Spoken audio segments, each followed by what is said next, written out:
नमस्कार, आपका स्वागत है फटाफट खबरों में। मैं हूं आपके साथ भावना रनौत। आज हम लेकर आए हैं उत्तराखंड के हर छोटे बड़े शहर की सबसे तेज और ताजा खबरें। तो चैनल को सब्सक्राइब कीजिए और वीडियो कहां से देख रहे हैं कमेंट बॉक्स में जरूर बताएं। मुख्यमंत्री ने की सीएम हेल्पलाइन की वर्चुअल समीक्षा, लॉगिन न करने वाले अफसरों से होगा जवाब तलब। मुख्यमंत्री पुष्कर सिंह धामी ने नई दिल्ली स्थित उत्तराखंड सदन से वर्चुअली सीएम हेल्पलाइन की समीक्षा की। इस दौरान उन्होंने अधिकारियों को निर्देश दिए कि हेल्पलाइन में आई सभी शिकायतों का समय से निस्तारण करें। आगामी 15 दिनों में लंबित शिकायतों का सकारात्मक निवारण किया जाए।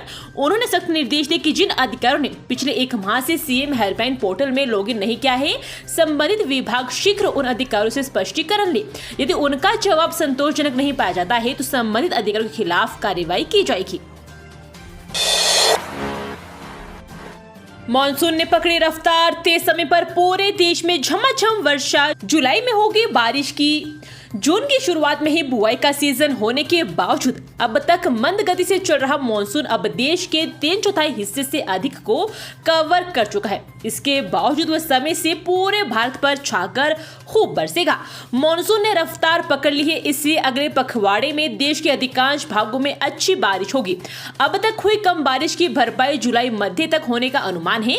2 वरिष्ठ मौसम अधिकारियों ने गुरुवार को बताया कि मॉनसून के जरिए पूरे देश में होने वाली ग्रीष्मकालीन बारिश कृषि प्रधान भारत के आर्थिक विकास के लिए बेहद जरूरी है। दक्षिण में प्राय 1 जून से शुरू होने वाला मॉनसून 8 जुलाई तक पूरे भारत को वर्षा से सराबोर कर देता है। इसके चलते किसान धान, कपास, सोयाबीन और गन्ने की फसलों की बुआई करते हैं। उपचुनाव के लिए कांग्रेस प्रभारी शैलजा के पास वक्त नहीं, वर्चुअल बन रही चुनावी रणनीति। उत्तराखंड कांग्रेस बद्रीनाथ और मंगलोर विस उपचुनाव को लोकसभा चुनाव की हार का हिस्सा बराबर करने का मौका तो मान रही है, लेकिन पार्टी प्रभारी शैलजा की अरुचि ने कांग्रेसियों की चिंता बढ़ा दी है। उपचुनाव के लिए भी कांग्रेस प्रभारी समय नहीं निकाल पा रही है। चुनाव की घोषणा होने के बाद से वो एक बार फिर उत्तराखंड नहीं आ सकी। एक तरफ जहां भाजपा के प्रदेश प्रभारी से लेकर अन्य दिग्गज बारी बारी से दोनों सीटों पर चुनाव प्रचार को धार दे रहे हैं, वहीं कांग्रेस प्रभारी रण में उतरने के बजाय वर्चुअल माध्यम से रणनीति बना रहे हैं। आलम यह है कि पार्टी की जीत के लिए उनकी ओर से कांग्रेस नेताओं को जीत के लिए पत्र भेजकर रस्म अदायगी निभा दी गई है। काशीपुर के होटल में चल रहा था देह व्यापार। पुलिस पहुंची तो युवक युवतियों की हालत देख शर्म से झुक गई आंखें। बाजपुर रोड स्थित एक होटल में छापामारी के दौरान पकड़ी गई देह व्यापार में लिप्त महिला समेत 4 व्यक्ति को कोर्ट से जेल भेज दिया गया है। कुछ जोड़ों को सख्त हिदायत देकर छोड़ दिया गया है। एंटी ह्यूमन ट्रैफिकिंग यूनिट की टीम ने मंगलवार दोपहर बाजपुर रोड स्थित होटल मधुबन इंडियन में छापा मारा था। वहां पर दर्जन भर युवक युवतियां आपत्तिजनक स्थिति में मिली। टीम ने आपत्तिजनक वस्तुएं भी बरामद की है। इस सूचना पर पहुंची कोतवाली पुलिस ने संचालकों को गिरफ्तार कर लिया।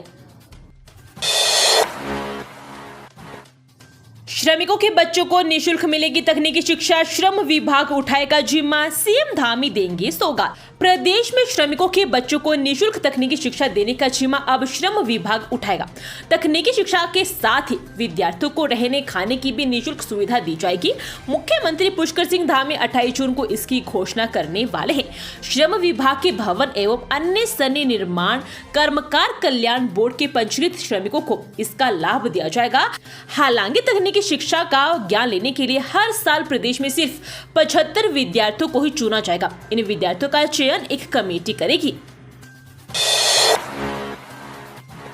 ठोस कचरा प्रबंधन के लिए इंदौर मॉडल अपनाएगी सरकार, प्रमुख सचिव ने निदेशक से मांगी कार्य योजना। उत्तराखंड सरकार राज्य में लगातार बढ़ रही कचरे की समस्या को लेकर चिंतित है और इसका ठोस समाधान तलाश रही है। ठोस कचरा प्रबंधन के लिए सरकार इंदौर मॉडल को भी अपना सकती है। मुख्य सचिव राधा दतुड़ी ने प्रमुख सचिव आर.के. सुधांशु को इंदौर मॉडल का अध्ययन कर इसकी एक कार्य योजना तैयार करने के निर्देश दिए हैं। प्रमुख सचिव के मुताबिक निदेशक शहरी विकास से 15 दिन के भीतर इंदौर मॉडल की रिपोर्ट मांग ली गई है। पर्यटन राज्य होने के कारण उत्तराखंड में कचरा प्रबंधन बड़ी चुनौती है। राज्य तीर्थ यात्रियों और पर्यटकों की लगातार बढ़ती संख्या को देखते हुए चुनौती लगातार गंभीर होती जा रही है। पिछले दिनों सचिवों की बैठक में ठोस कचरा प्रबंधन पर चर्चा हुई। वन मंत्री भूपेंद्र यादव से मिले सीएम, जोली ग्रांट एयरपोर्ट के लिए वन भूमि हस्तांतरण का किया अनुरोध। मुख्यमंत्री पुष्कर सिंह धामी ने नई दिल्ली में केंद्रीय वन मंत्री भूपेंद्र यादव से मिलकर जोली ग्रांट एयरपोर्ट के विस्तारीकरण के लिए वन भूमि हस्तांतरण का अनुरोध किया। उन्होंने यह भी कहा कि गैर वानिकी परियोजनाओं के लिए वन भूमि हस्तांतरण के प्रस्तावों पर अनुमोदन दिया जाए। सीएम धामी ने केंद्रीय वन मंत्री को बताया कि वर्तमान में जोली ग्रांट एयरपोर्ट के विस्तारीकरण का काम चल रहा है। इसके लिए 87.0815 हेक्टेयर वन भूमि का हस्तांतरण किया जाना है। जोली ग्रांट एयरपोर्ट के विस्तारीकरण के लिए जोली ग्रांट के आसपास के क्षेत्रों की कुल 96.2182 हेक्टेयर भूमि में से 87.0815 हेक्टेयर भूमि वन विभाग की अधिग्रहण की जानी है। इस मसले पर हाई कोर्ट से सरकार के पक्ष में फैसला आ चुका है, जिसके बाद भूमि हस्तांतरण में किसी तरह की कठिनाई नहीं है। पेयजल निगम विवादों में सेवाएं समाप्त करने का फैसला, चयन समिति सदस्य ने स्वीकारी गलती। पेयजल निगम के 4 अधिशासी अभियंताओं की 19 साल बाद सेवाएं समाप्त करने का फैसला विवादों में आ गया है। 2022 में पेयजल निगम के मुख्य महाप्रबंधक सुभाष चंद्र ने जांच में नियुक्ति को सही ठहराते हुए चयन समिति की गलती मानकर दंड न देने की सिफारिश की थी। उधर चयन समिति के एक सदस्य ने नियुक्ति पर अपनी गलती स्वीकार की, बावजूद इसके चयन समिति पर कोई कार्रवाई नहीं की गई। दरअसल पेयजल निगम में अधिशासी अभियंताओं ने दूसरे राज्य के निवासी होने के बावजूद उत्तराखंड में आरक्षित पदों पर नियुक्ति पाली थी। इसकी शिकायत होने के बाद 2022 में मुख्य अभियंता सुभाष चंद्र ने जांच की थी। जांच में उन्होंने स्पष्ट किया था कि अभियंताओं ने नियुक्ति के दौरान प्रमाण पत्र संबंधी कोई भी तथ्य नहीं छिपाया। तेज रफ्तार डंपर ने साइकिल सवार को रौंदा, एनएच पर जमकर हुआ बवाल, आक्रोशित लोगों ने की तोड़फोड़।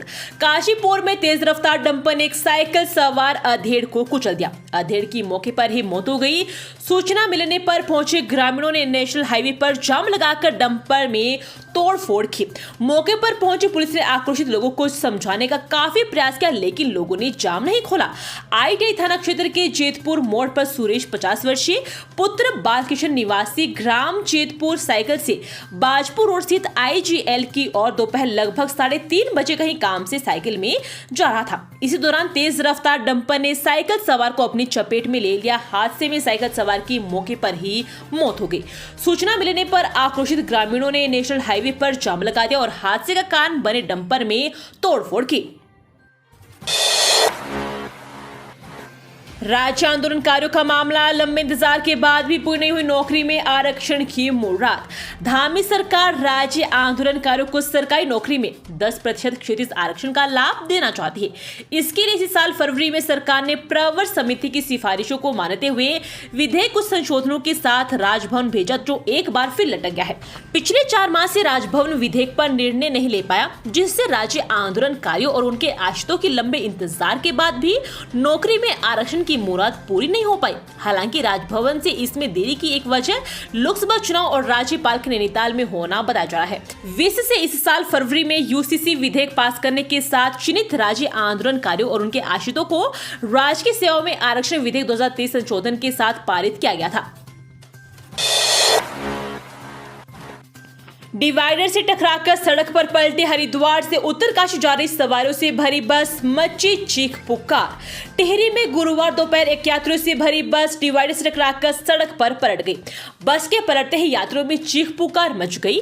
वहीं हादसे में एक महिला गंभीर रूप से घायल हुई है, जबकि करीब 11 लोगों को चोटें भी आई है। घायलों को प्राथमिक उपचार के लिए सामुदायिक स्वास्थ्य केंद्र कंडीसोड़ भिजवाया गया। जानकारी के अनुसार घटना दोपहर करीब 2 बजे की है। हरिद्वार से उत्तरकाशी जा रही टीजीएमओ की बस यूके 10 PA 0059 उनियाल गांव के पास अनियंत्रित होकर सड़क किनारे बने डिवाइडर से टकराकर सड़क पर पलट गई। घटना के समय बस को चालक गब्बर सिंह पुत्र नारायण सिंह निवासी फकोट आगरा खाल चला रहा था।